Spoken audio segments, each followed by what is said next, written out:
Alright, this is how I have my rabbit set up. Let me go back and this is just my back porch. As you can see, I've got 3 cages on top and I've got 4 cages on the bottom. And I've got a sunscreen in the back of my porch so the sun doesn't get on them. These cages here are my does, and they're all pregnant. They're going to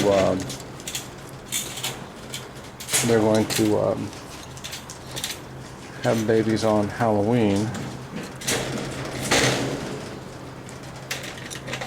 and it is the 8th of October right now, so they're pregnant.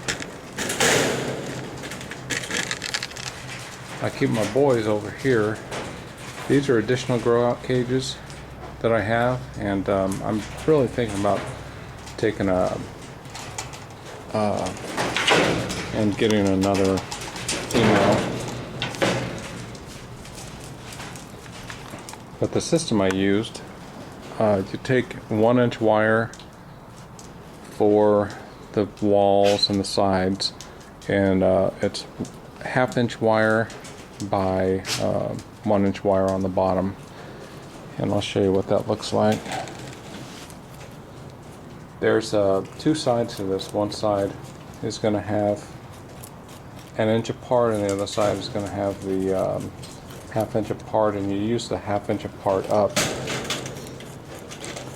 So what I have going here is, this is 90 inches long, and it's 36 inches deep. So this came off a 36-inch roll, and it's really easy to count because the wire is exactly 1 inch, so you just lay out 90 inches.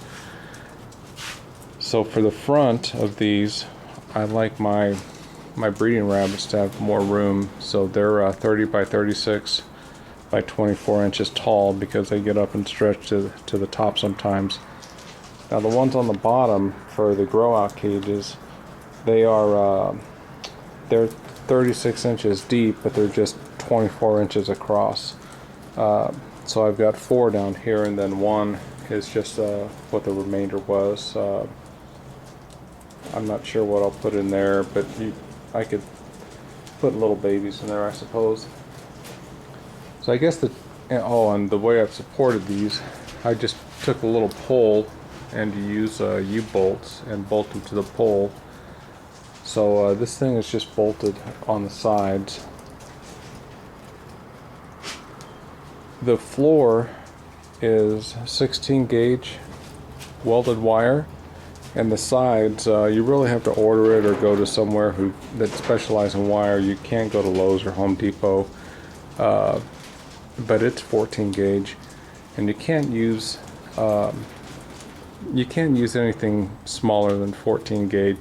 At Lowe's they sell a wire that is 1-inch squares, but it's pretty flimsy. This stuff is it's solid, and it's going to hold up. You can't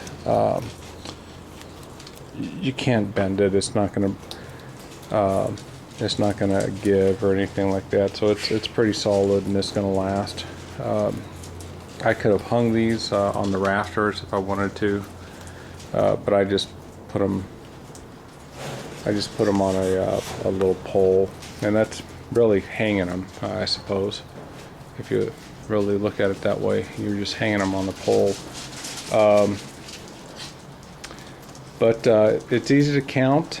You count out 30 inches wide, and then you're going to put a divider in. On the back, you're going to go 3 or 4 inches long, because I use trays here. So you're also going to put a little divider in between. And on the bottom, just put a little strap, maybe 4 squares wide in the front, 4 squares wide in the back, and that's gonna be what the tray sits on. You don't need a full sheet on the bottom. And then these trays are just made to slide in and out,